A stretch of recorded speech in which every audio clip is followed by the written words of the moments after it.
Hi guys, and welcome back to my kitchen. So today's little tutorial I want to talk about cake, something that's really close to my heart because I love cake. I love decorating cakes. So the three products that we're going to use today are the low protein mix. We're not going to use the yeast inside.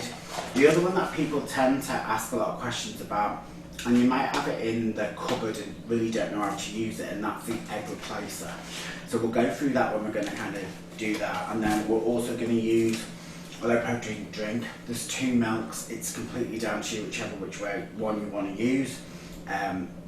200 mils carton is free. Anything over 400 tends to be classed as half an exchange. So with this mixture, we're not going to eat all of it, so again it tends to be that it's exchange free. So the ingredients that we've got so far, so it's just like a normal cake mix. We've got some room soft butter, and when we say room soft, when you can pop your finger in and it leaves an indentation but it's not greasy, then it's fine. So just leave the butter out overnight. You can use margarine if you want to as well. I think butter adds a better texture and a better crumb, and it also adds a better flavour. But you can use coconut oil and you can use margarine. You can do whatever you want to do, whatever suits you. As long as the weight is the same, then you're fine. I've got some caster sugar here. Now it looks slightly a different colour because it's a golden caster sugar, because I like the colour that it adds to it. But again, normal caster sugar. If you don't have caster sugar, don't tend to use granulated, because it'll just kind of make the sponge a little bit flat, a little bit dense and more biscuit-like rather than sponge. You can use icing sugar if you need to at a push, but caster sugar is the best one. We've also got our low protein mix weighed out. We've got the egg replacer. We've got some vanilla, which I'm going to add into this mix. But again, at this stage you can add some orange zest, some lemon zest, limes. You can put some cinnamon in there, some nutmeg, whatever you want to put in, you can do it.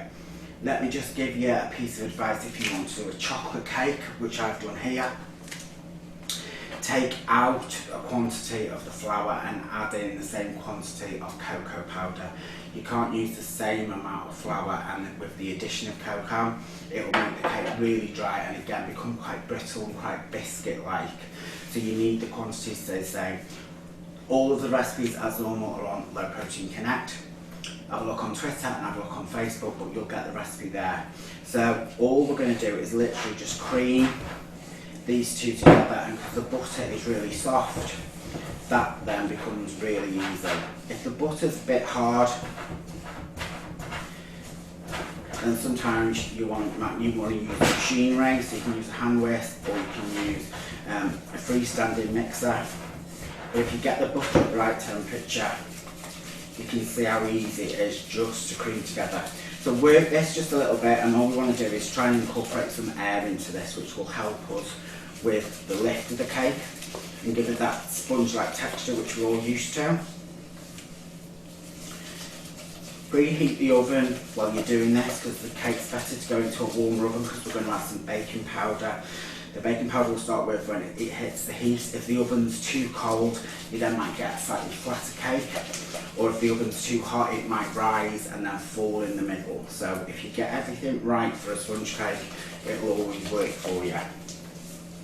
So there we've got the butter and the sugar creamed together. So then at this stage I'm going to add the egg replacer. I'm going to put in the low protein mix, and then we're going to add our baking powder. So let's talk baking powder. Some people either add too little, too much, so each way will kind of take the cake a different way. If you add too much, again, when it hits the heat it's going to rise, and then when it cools it's literally just going to sink, so you'll have a pancake. If you don't put enough, it tends to be dense and quite chewy. So just getting the right amount. I like the spoons because it weighs out exactly. When we say a teaspoon or a tablespoon, it's an exact measurement. It's not just a heaped teaspoon or a guess.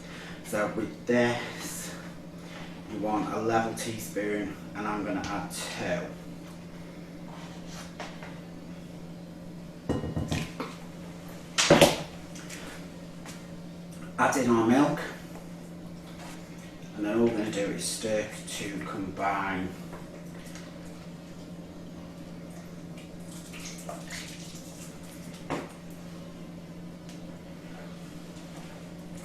So what we're going to do is just work this in slowly.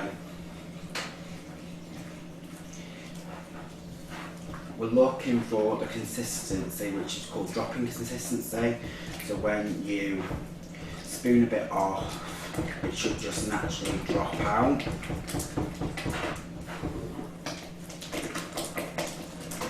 Just beat all of that together.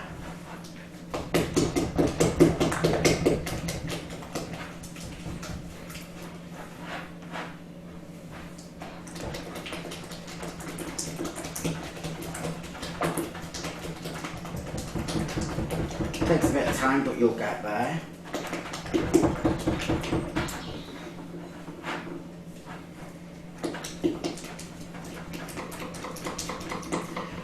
On the website we've got lots of recipes for carrot cake, there's a beetroot chocolate cake which is really nice.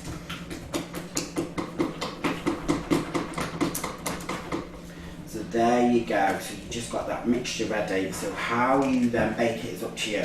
So you can bake it in a tin, which then comes like a birthday cake or a Victoria sandwich. I've got some cupcakes here, so again, lined with the cakes. I like the foil ones because I think it keeps the moisture in longer. If it's a paper one, I think it absorbs some of that moisture.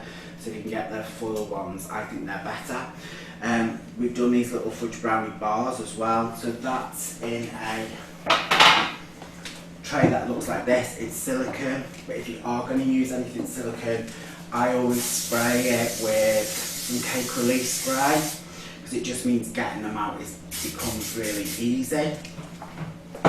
And if you want to make these, which are called whoopie pies, all you're going to do is just take spoonfuls of the mixture on a line sheet. I like these silicone ones because it's got the disc on, so pop in, you can bake them, do whatever you want to do with it.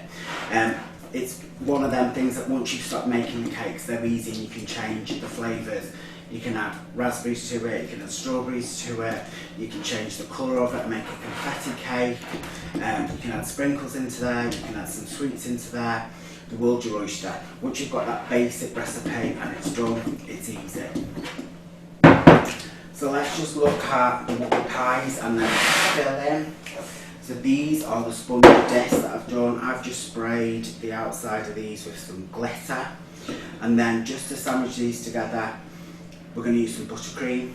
But at this stage you can freeze any of these cakes uniced. Take them out whenever you need them and then use them. So if you do the whoopie pies, you kind of don't need any specialist equipment. You can just put dollops on the tray, bake them, cool them, put them in the freezer, and then bring them out whenever you want to do them. You can eat them just as they are, as a sponge drop. We've got some icing in the bag. This is just chocolate buttercream. So again, you can put some jam in there, you can put some curd in there, you can add some fresh berries to there. Sandwich together, and then you've got your completed whoopie pie. Same with your cupcakes, you can just ice the top of them. There's lots of icings that you can buy in the supermarket and they're great, and you can keep them in the fridge and use them whenever you need to do them.